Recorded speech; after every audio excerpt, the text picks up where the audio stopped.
With fire and blood, House Targaryen once ruled the Seven Kingdoms, and now they have taken their place as the most bankable family in HBO's plans for many, many Game of Thrones spin-offs, prequels, and perhaps one day sequels. After the old houses of Westeros failed with their Blood Moon prequel, HBO set their sights on the skies, with House of the Dragon telling the tale of one of the most infamous eras in the history of Westeros, the Dance of the Dragons, which saw House Targaryen divided in a bloody civil war, which would result in the destruction of many riders and their dragons, and begin the decline of their once insurmountable grip on the Iron Throne. For the most part, HBO have brought to life the dance, with a very well received first season, but then a very divisive second. A third season is currently filming as we speak, and a fourth and final is planned to wrap up the story. But it seems like House Targaryen will sit at the head of the table in the majority of the shows. And I know that not everyone is a fan of continuous Targaryen and dragon spin-offs. The main issues to why HBO refuses to move away from House Targaryen are as follows. They are insanely popular. That's why House of the Dragon received a full season when it was announced, whereas Blood Moon was given a pilot. And apart from House Stark and House Lannister, I just don't see anyone else getting the keys to their own show anytime soon.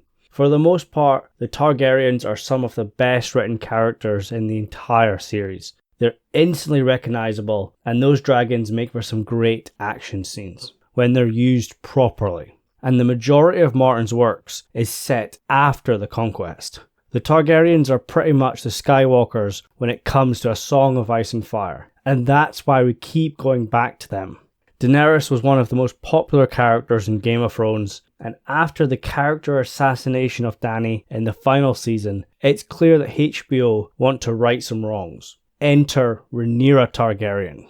Her fate in the books is pretty grim. She dies a traitor who tried to take her brother's throne, even though she is the daughter of one king and the mother of two more. I believe HBO want Rhaenyra to have a softer ending to make up for what happened to Dany. And the only reason she's judged not so fondly in the history books is because the men who wrote it want to paint her that way. They may even say that she could have been the queen that Westeros needed, but not the one they deserve. So I fully expect the majority of the shows in the future will be Targaryen focused, or at least they'll be a major element, such as the next spin-off. And the second spin-off, A Knight of the Seven Kingdoms, is set to air later this year, and that'll feature no dragon. But even though the main character, Sir Duncan the Tall, is of no noble birth, his loyal squire Egg hails from the sole surviving dragon lords of Old Valyria, and will one day be crowned King Aegon Targaryen, fifth of his name. In fact, once again, House Targaryen plays a pivotal role in the next spin-off. The 3 currently released tales of Duncan Egg are set in the aftermath of the failed Blackfyre Rebellion, with the first story starting off as a simple tourney, but would later end up altering the line of succession. And the second deals directly with the aftermath of the failed rebellion and how it's affected those that sided with Daemon Blackfyre against King Daeron II Targaryen. And the third even goes as far as a second Blackfyre rebellion against the crown, with an appearance of an infamous Targaryen bastard who will one day mentor Bran Stark in the ways of skin changing and greensight. It's uncertain how deep the TV series will go, but as of making this video, George R.R. Martin hasn't completed his Tales of Duncan Egg. He's only completed 3 tales, when in fact I believe he said there's going to be either 6, 9 or 12, the number changes. And in fact, he previously stated HBO won't be touching Duncan Egg as the story is incomplete, and we all know how well Game of Thrones ended when it ventured into uncharted water. I suppose HBO have managed to twist his arm with that mid-8-figure 5-year deal, and a second season has already been discussed. But my question is, will Duncan Egg end after 3 seasons, adapting the 3 currently released tales? Or will George R. Martin give HBO the inside scoop on what he has planned for the future and the remaining unpublished stories?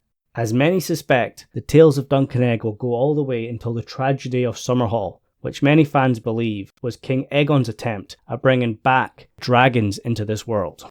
And if you cast your mind back all the way to House of the Dragon, introducing the concept of Aegon, the Conqueror's dream, the Song of Ice and Fire, which was passed down from king to heir, inscribed into the dagger, and the king had dragon dreams of uniting Westeros against the unknown darkness coming from the north, beyond the wall. And this all makes me think these planned spin-offs, House of the Dragon, Dunk and Egg, and eventually Aegon's Conquest, they will directly link back to the Conqueror's dream.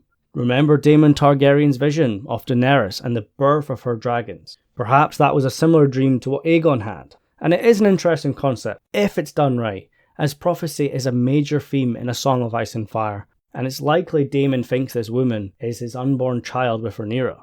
And remember, all of Rhaenyra's current children are male, and perhaps another stillborn daughter may drive her marriage with Daemon to the end, especially if he pushes for another pregnancy to complete his vision. Aegon's dream is an interesting concept if it's done right, but I know many people find it cliche and a cringe-worthy attempt to link back to the main series, which we all know ends in a very unworthy gotcha moment when Arya Stark kills the Night King, all to subvert our expectations because Jon Snow killing the Night King was far too predictable. Guys, I know I'm bitter. No matter how much I enjoy these spin-offs, I'll never forget or forgive how the main show declined, and of course that disastrous ending. So those are the only two currently greenlit Game of Thrones prequels. House of the Dragon will run for 4 seasons, Dunk and Egg will air its first later this year, and a second has been discussed. But there are other projects in different stages of development, including both live action and animated shows. I think the live action one was Nymeria of the Rhaenyra and her 10,000 ships, animated shows on the Golden Empire and Corlys Velaryon. But in all honesty, in all fairness, and I want to be nice, these animated shows will never be as popular, and we still don't know if these shows will ever see the light of day. And there's also an unnamed Game of Thrones movie in the works. HBO releasing the world of A Song of Ice and Fire in the cinemas is a big deal, but I don't think we're quite ready for that just yet. The project closest to being formally greenlit is Aegon's Conquest from Mattson Tomlin, who worked with Matt Reeves on The Batman and its long-awaited sequel. Aegon's Conquest was always one of the highest demanded shows to be made, and if everything goes well, it looks like the fans will get their wish. It's obvious that Aegon's dream will be the Conqueror's reason for his conquest, and it's going to link the 3 Targaryen shows all together, and perhaps that's another reason why HBO were so keen to adapt the Conquest. The outline itself in the books doesn't exactly make for the most compelling story, as it's extremely one-sided, with only Dorne putting up any adequate resistance, and avoided being conquered for many generations. Then again, who cares once the dragons Balerion, Meraxes and Vhagar take flight? Many fans are suckers for those dragons, and seeing the Conquest dragons, including the Black Dread in his prime, will be enough to bring in the viewers. And I'm sure the writer will find a way to expand the story, add in all the nitty-gritty aspects that made Game of Thrones so special, such as all the politics, the backstabbing, and of course all the naughty stuff. But more importantly, the cast and crew need to nail down the right actors for the Conquest trio. And my concerns lie with the casting of the Conqueror himself. No, he's not going to be Henry Cavill. As much as we all love him, he's a poor choice, because he's far too old to play the Conqueror. I believe Aegon is in his late 20s during the Conquest, so he needs someone age appropriate. Chances are they'll cast relatively unknown actors for the trio, but maybe one of them you might recognise from another show. But I just hope they don't mess up Aegon and try to make him inferior to what was described in the books and how the official art portrays him. We don't need a modern Aegon who takes all the credit from his sisters. Don't screw it up. Fans will never forgive you, especially many that are not happy with the direction of House of the Dragon. They won't stick around for long if this continues.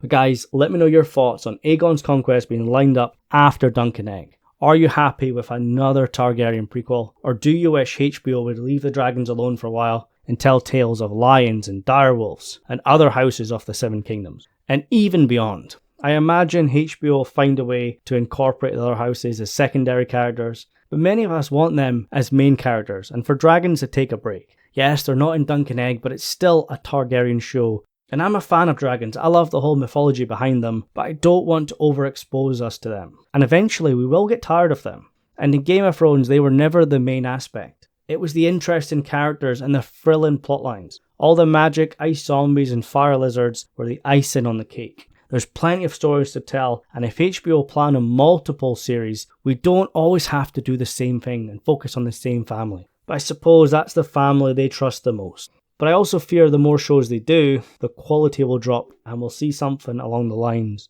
of the Star Wars and Marvel stuff on Disney+. The Game of Thrones spin-offs should remain an event, just like the main show. I just hope they remember that. Don't oversaturate it. Don't make it feel like they're making shows just for the sake of content. I suppose only time will tell. Anyways guys, thanks for watching, take care, and I'll see you soon.